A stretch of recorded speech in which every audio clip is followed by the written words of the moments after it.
हाल ही में भारत का supreme court खबरों में छाया हुआ है क्योंकि उसने मोदी सरकार को दो बड़े मुद्दों पर चुनौती दी है। पहले गवर्नरों को गैर कानूनी तरीके से बिल रोकने के लिए फटकार लगाई, फिर वक्फ बिल पर जोरदार सुनवाई हुई जिसे सरकार पक्का समझ रही थी। इससे एक बड़ा सवाल उठा है, क्या सुप्रीम कोर्ट संसद के बनाए कानूनों को रद्द कर सकता है? और क्या यह वाकई सुपर संसद की तरह काम कर रहा है जैसा कि उपराष्ट्रपति जी ने कहा? चलिए इसकी सच्चाई जानते हैं। सुप्रीम कोर्ट ने हाल ही में गवर्नरों को पॉकेट वीटो के लिए लताड़ा, यानी राज्य विधानसभाओं के पास किए बिलों को ना तो मंजूर करना ना ही खारिज करना। फिर उसने 2025 के वक्फ संशोधन एक्ट के कुछ हिस्सों पर रोक लगा दी, जो वक्फ संपत्तियों के प्रबंधन को बदलने वाला कानून है।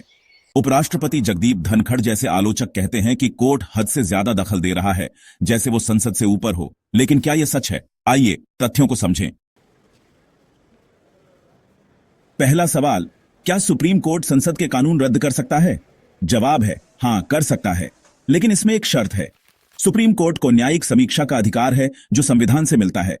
अनुच्छेद 13, 32 और 226 कोर्ट को उन कानूनों को रद्द करने की ताकत देते हैं जो मौलिक अधिकारों जैसे समानता या धार्मिक स्वतंत्रता का उल्लंघन करते हैं।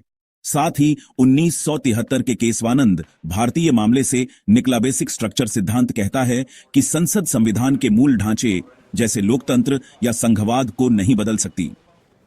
उदाहरण के लिए 2024 में सुप्रीम कोर्ट ने इलेक्टोरल बॉन्ड्स योजना को रद्द कर दिया क्योंकि यह पारदर्शिता और अभिव्यक्ति की आजादी के खिलाफ थी। 2015 में आईटी एक्ट की धारा 66A को भी हटाया गया क्योंकि यह ऑनलाइन आजादी को रोकती थी। तो कोर्ट कानून रद्द कर सकता है, लेकिन सिर्फ तब जब वो असंवैधानिक हो, न कि सिर्फ इसलिए कि उसे वो पसंद नहीं। अब बात करते हैं सुपर संसद के आरोप की। उपराष्ट्रपति धनखड़ और कुछ बीजेपी नेता कहते हैं कि कोर्ट बहुत आगे बढ़ रहा है, खासकर वक्फ एक्ट के मामले में। यह कानून, जिसे संसद में भारी बहुमत से पास किया गया, वक्फ संपत्तियों के प्रबंधन को बदलता है, जैसे वक्फ बोर्ड में गैर मुस्लिमों को शामिल करना। कोर्ट ने इसके कुछ हिस्सों पर रोक लगा दी क्योंकि ये धार्मिक स्वतंत्रता या समानता के खिलाफ हो सकते हैं। कुछ लोग कहते हैं कि यह कोर्ट का संसद पर बॉस बनने की कोशिश है। लेकिन दूसरा पक्ष देखें, सुप्रीम कोर्ट कानून नहीं बना रहा, न ही देश चला रहा। यह अपना काम कर रहा है, ये जांचना कि कानून संविधान के मुताबिक हैं या नहीं। इसे क्रिकेट के अंपायर की तरह समझें, जो खेल को नियंत्रित करता है, न कि रन बनाता है। वक्फ मामले में कोर्ट ने कानून रद्द नहीं किया, उसने दिए ताकि वक्फ संपत्तियां सुरक्षित रहें जब तक केस की सुनवाई चल रही है। गवर्नरों के मामले में भी कोर्ट ने उन्हें राज्यों की सरकारों को कमजोर करने से रोका, जो संघवाद की रक्षा करता है, संविधान का एक अहम हिस्सा। सोशल मीडिया पर इस बारे में खूब चर्चा है। कुछ लोग कोर्ट की तारीफ कर रहे हैं कि वो सरकार को चुनौती दे रहा है, तो कुछ कहते हैं कि ये जरूरत से ज्यादा ताकत दिखा रहा। सच क्या है? ये एक संतुलन का खेल है।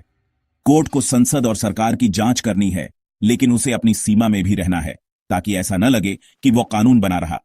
उदाहरण के लिए, अनुच्छेद 142 के तहत पूर्ण न्याय के आदेशों ने पहले भी बहस छेड़ी है, जैसे विशाखा मामले में कार्यस्थल उत्पीड़न के दिशा निर्देश। इसे साफ करते हैं, संसद कानून बनाती है, बजट तय करती है और जनता का प्रतिनिधित्व करती है। सुप्रीम कोर्ट ये कुछ नहीं कर सकता, लेकिन वो कह सकता है ये कानून संविधान के खिलाफ है, और संसद जवाब में कानून बदल सकती है या संविधान में संशोधन कर सकती है, बशर्ते वो मूल ढांचे को नुकसान न पहुंचाए। ये एक दूसरे पर हावी होने की बात नहीं, बल्कि लोकतंत्र को मजबूत करने वाला संतुलन है। तो अभी क्या हो रहा है?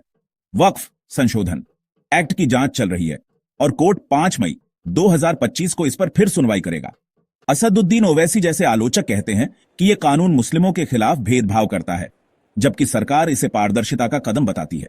दूसरी ओर गवर्नरों पर कोर्ट के फैसले उन्हें बिलों पर जल्दी फैसला लेने के लिए मजबूर कर रहे हैं, जो केंद्र राज्य संबंधों को बदल सकता है। ये टकराव दिखाते हैं कि न्यायपालिका सक्रिय है, लेकिन क्या यह सुपर है? बिल्कुल नहीं, यह सिर्फ अपना संवैधानिक कर्तव्य निभा रही है। तो दोस्तों, यही है पूरी कहानी। सुप्रीम कोर्ट असंवैधानिक कानूनों को रद्द कर सकता है, लेकिन यह सुपर संसद नहीं है। यह संविधान का रक्षक है, जो संसद और सरकार को संतुलन में रखता है। क्या सोचते हैं? क्या कोर्ट हद पार कर रहा है या लोकतंत्र को बचा रहा है? कमेंट में बताएं, लाइक करें और हमारे चैनल को सब्सक्राइब करें ताकि आप भारत के बड़े मुद्दों की गहराई में जा सकें। अगली बार मिलते हैं।